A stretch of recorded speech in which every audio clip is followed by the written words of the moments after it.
Hello, and welcome back to the Bright Light Wellness YouTube channel. Thank you so much for being here. Today, I have a fun topic for you to chat with you about. Today, I want to talk about snacking, and I want to talk about why you should stop snacking. And I know this can be kind of hard for us, like living in this modern world. We live in this modern world where, like, food is like entertainment almost for us, right? Like we have to like it's a common issue because it's like everything that we do involves food, right? You go to your kid's birthday, celebration at school, or you go to the class party, or you go wherever you go, birthday parties, you're at the beach with friends, like everywhere you go, there's always a food component. So it's very hard for people to not snack. Like I understand that. That's like a super challenging thing. Um, but honestly, snacking is not the best for our health, and we're going to go through that throughout this video. But yeah, it's something that most of us do like without even thinking about it. Like we're just like if you I know myself, if you start paying attention to what you eat throughout the day, I used to snack so much. Like it was common. Like I remember before I got into health and wellness, my daily routine was basically, I would start my day with I would start my day with coffee. Actually, I was used to start my day with celery juice and then coffee. And then I would have two hard-boiled eggs and something, maybe some cheese or something or some nuts. And then a little while later, I'd have a banana. And then a little while later, I'd have an apple and like some chicken salad that I made. And then a little while later, I would have some grapes. Then I would have dinner. Then I would have like a meal, a snack before bed. So literally, I was eating all day long. And this is also due to my blood sugar being completely imbalanced. And I like was that kind of person who was always hangry and always needed a snack. Like God forbid that I went out and I didn't bring an apple with me. It was like I was the queen of a honey crisp, right? Always had to have something sweet with me, or there's some nuts or like something with me to quell, that hunger that would come up all the time, like literally constantly needing to always feel that void. And it was due to definitely greatly due to blood sugar imbalances. Like that's a huge reason why we think we need to snack often, right? But it's also like just part of our modern culture is like we're taught that paradigm, eat 3 meals a day with snacks in between because that will help balance your blood sugar. Actually, what that does is it keeps your blood sugar high all day long. Okay. And that is a problem, right? Because the body never has like a chance to actually burn fat for fuel. It never actually gets into ketosis like it should. Like you should be metabolically flexible where your body can go like in and out of burning fat for fuel and glucose for fuel. But if you are snacking, like if you think about my 3 meals a day with snacks in between, my digestive system never got a break. My body, my blood sugar never has a chance to go down. I mean, of course, you don't want crashes in your blood sugar. So if you can't, this is like a balance thing. Like you don't want to be just like, okay, I'm gonna just, not eat for like 6 hours if I've been snacking continuously, because then you will have crashes, right? Then you won't feel good. However, if you're continuously giving the input of food all the time, you are going to keep your glucose high. You're going to cause insulin issues eventually. Um, and I think that blood sugar issues are way bigger than just talking about food. There's so many other factors like stress, our light environment, our non-native AF environment, our relationships. There's so many other things that go into balancing blood sugar. However, if we want to not be snacking and keeping our blood sugar high all the time and not be always needing food. This also goes into the conversation that food is not the only way to get energy. Like we can get energy from sunlight, we can get energy from earthing, and we should be getting energy from our environment. We think the only way to get energy is from food. That's what most people think, right? We don't realize that there's other ways that we could actually gain energy from our environment, like the sun and like earthing. And if we use those things to help us have more energy, we rely less on food. And I teach my clients how to do that. So there are many reasons to stop snacking. Blood sugar balancing is just one of them. Okay. And a lot of times, like I said, it's a challenge because food is just a part of our society. That's what we're taught. We're taught to eat all the time. And we're taught like no matter what we do, like whenever we gather, it's always around food, right? It's like it's just so common, right? So it's a hard thing to do. Like you're at work, you go into the break room, there's all this junk, right? Like it's just literally, I used to be a special ed teacher. I did that for 15 years. It's literally, this food is everywhere. Like it's so hard to avoid. Like I'd go into the office and there'd be cookies and I get it. Like it's a challenge in our modern culture and it's a shift that needs to happen, right? If we think about like what's in the break rooms at our hospital workers and our shift workers, it's like, oh my God, like this is not what they need to be eating, right? To keep their brains functioning optimally. Your brain actually functions more optimally on ketones. So does your heart. So, like I was saying, we want to have this metabolic flexibility where we're capable of burning both glucose, which is sugar in our mitochondria, and ketones. And the way that we can have that happen is, or one way to stop that from happening or getting your body's ability to get into ketosis is to always be feeding it. If you are always feasting and never fasting, and it doesn't mean you have to do days of fasting, but if you're always feasting and never fasting, your body will never get into ketosis and you will continuously be a glucose burner. And this can lead to health issues, certainly down the line, like hormonal issues, diabetes, of course, and stronger metabolic issues like heart disease and blood pressure issues, PCOS, thyroid disorders, all kinds of things. Okay, so we want to also think about making sure that our body can have the capability of burning both of these metabolic pathways, right? So that's one reason why snacking is a bad idea. Now, the other thing that makes snacking, I guess, more challenging for people is a lot of us have a poor relationship with food. And, I'm not immune to this. I used to have a very poor relationship with food. Like I said, I had to continuously eat all the time. My body was also lacking energy because my environment was very energy depleting.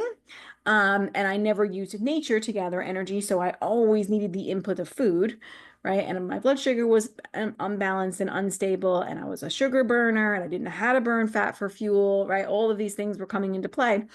But I also had a poor relationship with food. Like food was a way that I dealt with emotions. Like if I felt irritable or I felt sad, I wanted to eat something. Like it was a way to help my body cope with emotions.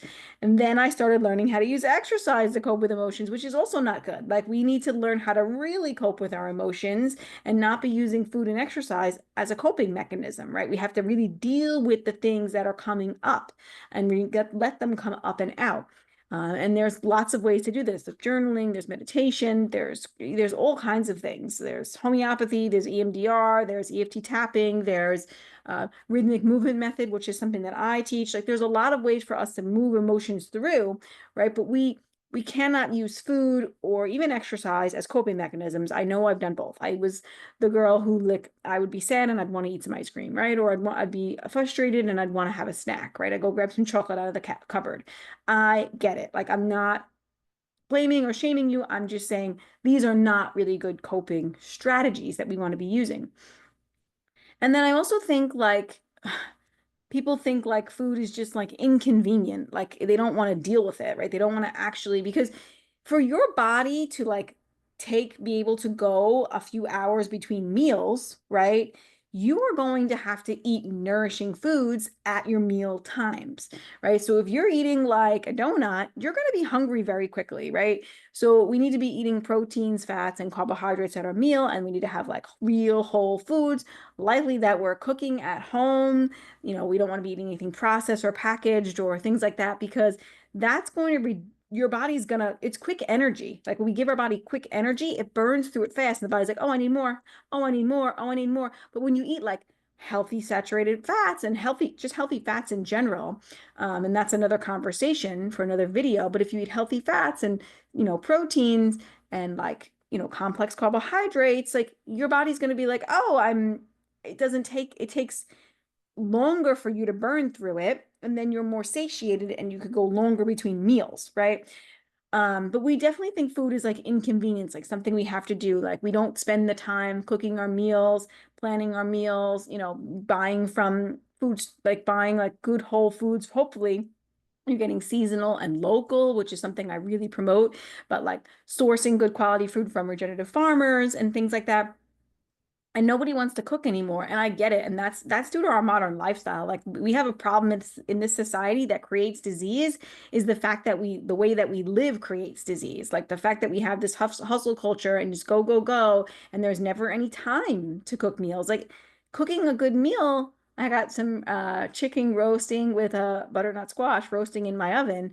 Like it doesn't take long for me to prep that, but I do have to have some mindset about what I was going to eat today and what I was going to cook for my family. And now it's in the oven, and here I am doing this podcast with you or this YouTube video with you, right? So we do have to have some preparation in our brain about how we're going to eat healthy, nourishing, whole, real foods, right? That are well sourced. Um, and a lot of us are like, we're getting home from work. It's like, oh, let's just order the pizza. Let's get the Chinese. Like we don't have time for meal planning or thinking about this. It's like an inconvenience to us. And really, if we want to have success, we often need to have a plan, right? That's the truth of it. Like we need to be thinking about this in advance. I'm sure our ancient ancestors, like, were like, oh, I got to kill that chicken, and then I'm going to make chicken for dinner. Like they thought about these things in advance, right? They're like, oh, I have a lot of milk, I'm going to make this, or I have a lot of potatoes, I have milk and potatoes, I'm going to make potato soup. Like they thought about these things, right? Um, so we need to make food not an inconvenience for us. Now, I will say there's a lot of freedom when your body can burn both. Like I said, when your body starts like going in and out of ketosis, you won't be hungry in between meals. And then like that actually creates a lot of freedom. Like I'm only eating 2 meals a day right now. That's what feels good to my system. So I'm eating at like 8, 9 o'clock, and then I'm eating again at like 3 or 4, and then I don't eat again. And my body is like, there's so much more time and space to do other things and not have to be like so chained down to like, oh, I'm hungry, I need a snack, or oh, I'm hungry. Like it's like there is freedom with that too when your body is capable of not having to always need food.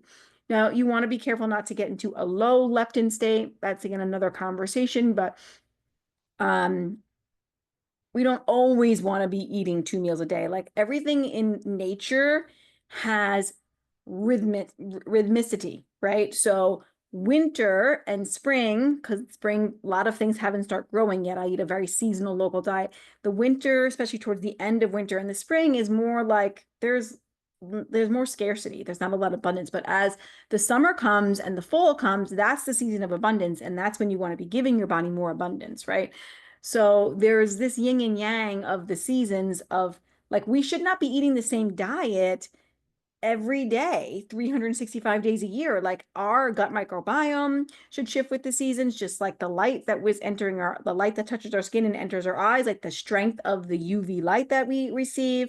And the food should shift with that. Like we should be eating with the seasons. We should be eating with the rhythm of the sun. Like food digestion is a daytime activity, rest and repair is a nighttime activity, right?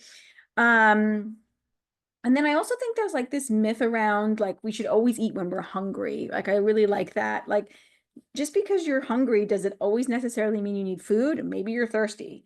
Maybe you haven't drank any water today, right? There could be maybe you're lacking minerals. Maybe you're not, you don't know how to, properly hydrate your body on a cellular level, how to give your body minerals. Maybe you've been stuck inside on tech too long. Like maybe you just need to go outside and ground and get in the sunlight, right? There are factors, right? You've been indoors, you've been losing energy to your environment. Maybe you just need to go outside and gain some energy from the sunlight and from the earth frequencies. Maybe you need to go take a walk. Maybe you've been sitting too long and you need to move your body a bit so it can have more energy because we actually make energy when we move our body as well, right? So just because you feel a little bit hungry doesn't mean we should eat. And it doesn't mean that we should completely ignore our hunger signals because that can, again, lead to low leptin. It can stress the autonomic nervous system. So we don't want to be like starving, but sometimes it's like a little pang of hunger and we just drink some water and we feel better. Or it's a little pang of hunger and we go take a walk and we feel fine and we can delay those meals. Um, so that's another one. And again, I said we're binaural creatures. We should be eating during the day. Daytime is for eating, nighttime and darkness is for rest and repair. And that's when our digestion gets a break and it can heal and repair. Okay, this is Also important to note that your light environment is going to make a huge difference on whether that's happening or not as well, because um, light, especially artificial blue light at night, on the eyes and on the skin, is telling your body that it's still daytime and it's still making cortisol instead of making melatonin. So there are other nuances around, it's not just food, but if we can just shift our meals to more daytime, that'd be better. And you want to eat your bigger meals earlier in the day instead of having bigger meals later in the day. Like we want to shift that, that eating window more earlier to the day, and not eat heavier things at night before bed, because we want to be done with the digestion when we lay down and go to bed. We don't want to still be digesting our food, because then that will impair the body's ability to heal each night. So yeah, we want to shift to the seasons. I mentioned that again. And then we also want to be like making sure that we have strong stomach acid. Your stomach needs to be very acidic to digest and absorb nutrients and extract nutrients from it. So again, if you are always eating, so you're eating that breakfast and then you're having a snack and then you're having lunch and then you're having a snack and then you're eating dinner and then you're having a snack, the digestive system never gets a break. It's like it's constantly having to work so hard. And digestion is not like an easy thing for your body. Like this takes a lot of energy, right? First, you're spending a lot of energy like digesting those nutrients, absorbing those nutrients, breaking down the foods, and it's a lot of energetic work. And that's like, again, your body just never gets a break, right? Just like it never has a chance to get into ketosis like it should. It also never has a chance to rest and repair in between meals. Also, your leptin never has a chance to reset, which is our satiety hormone, but it's way bigger than that. Like leptin is it's a master hormone that's made in the fat cells and actually secreted at night. It sends a download to the brain about how much stored energy you have on your body. So leptin will say, "Hey, Vanessa has this much stored energy on her body. Okay, we don't need to be as hungry tomorrow. She could burn some of this stored energy." Or it will say, "No, she doesn't have too much stored energy. Stored energy is fat. Okay, she doesn't have too much stored energy. Okay, we need to feed her more. We need to get more to she's fasted today. We got to go out and hunt for food. We got to get the food. We got to get the cortisol going, right? We got to find that. If your insulin is high, this blocks the leptin receptor from actually downloading in the brain. So when we're eating too much glucose and carbohydrate rich foods and sugary foods and snacking all day, this can make our insulin levels rise and block the leptin receptor. But also not taking breaks between meals, at least 3 to 4 hours between meals, can also do this, because the leptin receptor never has a chance to reset. Okay, and leptin is a master hormone that has an impact not only just on your satiety, right? It's not just a hunger and satiety hormone thing with ghrelin. It also has a lot to do with hormones and fertility and immunity and healing. I mean, it's a very big, important master hormone. So we want to give the body time for our digestion to repair and reset. We want to give our body time to actually maybe get into a little ketosis between meals. We want to give our body that the stomach acid to actually be replenished again, because it's being diminished every time you eat, right? So then the stomach acid needs that time to replenish, so it can really absorb and digest its nutrients. And yeah, just like digestion should not be happening at night as well. So we don't want to be, I always tell my clients, you should not be eating, like I say, if you have a chronic illness, like 4 to 5 hours before you're going to bed, and bedtime shouldn't be too late. Like bedtime should be between 9 and 10 o'clock. So, maybe 4 hours, and certainly not eating if the sun has set also is another, rule that I give. Okay. To my clients, or just support I give them. And we don't have to be dogmatic about it. We don't have to be super rigid about it, but like what we do consistently does matter. So if we consistently give our body the right inputs, that's going to be great. That's going to really be really, really supportive for our body. So it takes about 3 hours to digest on average. So like, again, if I like think of my day, like I'm having some celery juice. That's probably not so digestive taxing, but then I'm having, say, my cheese and my hard-boiled eggs, and then I probably haven't digested that fully by the time I ate my first snack of my banana, right? So you're just never getting that full pause. You're never getting that full emptying. It's very taxing and expensive for our body to digest, right? We have to extract the nutrients and break them down, like I said before. And we don't have that space, right, for repair. It's like with anything else, like the more I learn about the body, it's like the pause is important in all things. Like we need to pause and let the body like actually like take in and have that. Like we just can't be constantly feeding it and actually then integrate those nutrients and reset, right? Just think of it that way. And then if the body's not having that time to repair all the time, the digestion and get it back in sync, we're going to build up more inflammation. We're going to build up more toxins, especially if we deplete our stomach acid. We're definitely going to build up more toxins because we're not going to be digesting and absorbing our nutrients very well. Um, so yeah, my suggestion is to number one, we want to binaural beings. You want to eat when the sun is up. We want to leave 3 to 4 hours between meals at a minimum, maybe more. If I ate at 9 and I don't eat till 4 again, that's a lot. It's a big gap. And then I have a longer fast overnight. This is why like when people say, oh, like it's not about being keto and it's not about being, doing carnivore or doing all of these like protocol diets or healing diets. It's just about living a lifestyle that allows your body to heal on a regular. Like my body just naturally gets into ketosis because I'm not constantly overfeeding it and I'm giving it rest and repair, and I'm not overdoing carbohydrates. I don't actually count my carbs. I don't know how many carbs I ate today, but I know that my glucose was 73 and my ketones were zero point 0.6 because I checked them because I was curious. But I also had a nourishing piece of cheesecake the day before because I wanted, like I do, of course, it's not about perfectionism. Like we can eat foods and we can still have fun with our foods, or we don't want to be about being dogmatic. But when you build your metabolic flexibility, you will then be able to shift in and out of using both of these metabolisms in the mitochondria very easily and efficiently. And that is a big, huge goal. Because the body, first of all, when it makes ketones, it actually, and this doesn't mean you should be in ketosis all the time. I actually think that's super detrimental. It's super stressful.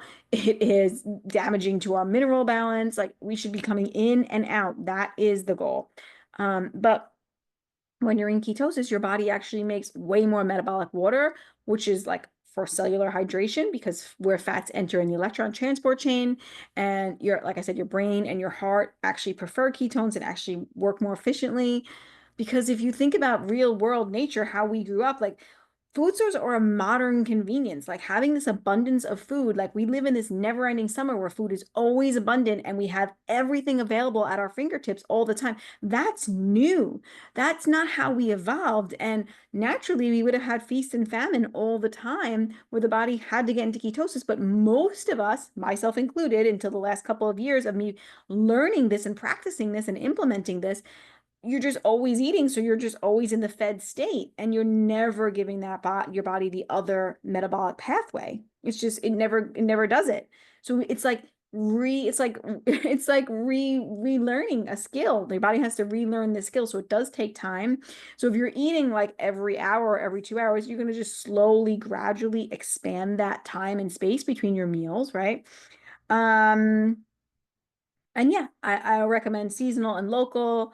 I recommend 3 to 4 hours between meals, and I don't recommend eating, at least 3 to 4 or 5 hours before you're laying your head down in bed. And I do recommend not getting to bed so late. So yeah, I hope that this was helpful. If you want to learn more about this, you can get my Ancestrally and Seasonally Nourished recipe ebook. Well, it's a webinar, first and foremost. It's a webinar teaching you how to implement an ancestral, seasonal, local diet. And I go into all of these things that I just mentioned today about, meal timing and spacing between meals and all those things as well, because what we eat is not only important, it's where we eat, when we eat, how we eat. These are actually more important, right? Where did you eat your food? Are you eating in a rush? Are you eating on the go? Are you, sitting on your working while you're eating? Are you eating sitting outside grounded? Like all of these things matter, like meal timing, how we eat, when we eat, all matter when it comes to digestion. And also think about if you're eating just because you are bored, right? That happens too. I think people eat out of boredom. Very, very common, especially when we get home from work and we're sitting on the TV. And of course, blue light is going to accelerate your body's need for more carbohydrates. especially at night, artificial blue light, because it raises glucose and insulin and cortisol, and your body's going to want to snack more the more it looks at blue light. Well, that's another conversation because you're telling your body it's daytime. The body knows what to do and when to do it when you give it the correct inputs.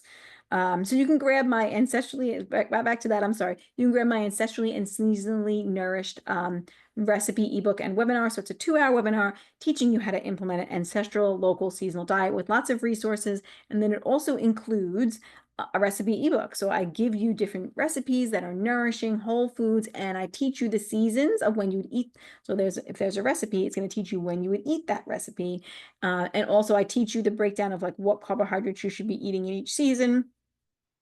And doing this has been monumental on my own healing journey, on my clients' healing journey. I think it's it's just, we're eating the diet that we should be eating. We're eating the diet before we had chronic disease, and we're eating the diet that our ancient ancestors ate because they didn't have any other choice. Because again, food stores are a modern convenience. Living in the never-ending summer and eating whatever we want, whenever we want, is a modern convenience. And it's impacting our health greatly, unfortunately. And there are a lot of other things that impact our health. And I have a lot of different offerings on how else I support people, our light environment, our cellular hydration, our mitochondria health, the medicines that we choose to engage with. I'm also a classical homeopath, and I support people on that as well. So they don't have to rely on Western medicine, right? In allopathic medicine, we can use the ancient wisdom of homeopathy to support our body instead of suppressing our body. So there are a lot of things that I do. Of course, I do one-to-one coaching, personalized healthcare plans. I have room for 2 one-to-one coaching clients right now. And yeah, I highly recommend you to take a look at my offerings, my resources. If you have no idea about meal timing and metabolic flexibility and how to eat a local, seasonal, ancestral diet, grab that webinar and the recipe ebook. You'll have a lot of rich source of information. My webinar, the Get Your Light Right one, if what I said about light environment was kind of intriguing and kind of confusing, get that, and you can learn how to rebalance your circadian biology. And cellular hydration is really, really important too. And that's not just about the water that we drink. It's more about the water that our mitochondria make. So that's another great conversation and another great webinar to check into. And if you're struggling with anything chronic, or acute homeopathy, I am here to support you with that, as well as all the lifestyle things that I am constantly bringing to the table here. So I hope that's helpful. I hope it brings a little clarity and a little wisdom and supports you in some way. Please let me know in the comments if you have any questions. And I'm happy to answer them. My website is brightlightwellnesscoach.com, and my email is contact@brightlightwellnesscoach.com. So you can email me there, leave a comment, subscribe to the YouTube channel to learn more information. I'm always trying to bring as much content as I can to support you that's free, that you could learn. So scroll back through my videos because I have a lot that I think they're really great and super supportive for people. So I hope they are. And please let me know what else you want to learn more about, because I'm happy to share that with you. And check out my podcast as well, the Quantum Health Connection podcast, which I run with my good friend Heather, and we have this, we share a lot of great information there as well, and we also bring in a lot of good guests, and that's also on my YouTube channel, Bright Light Wellness as well. So thank you so much. Have an incredible day, and I wish you healing, and let me know if you need anything. I'm always here to support you. I will catch you on the next video. Have a good day.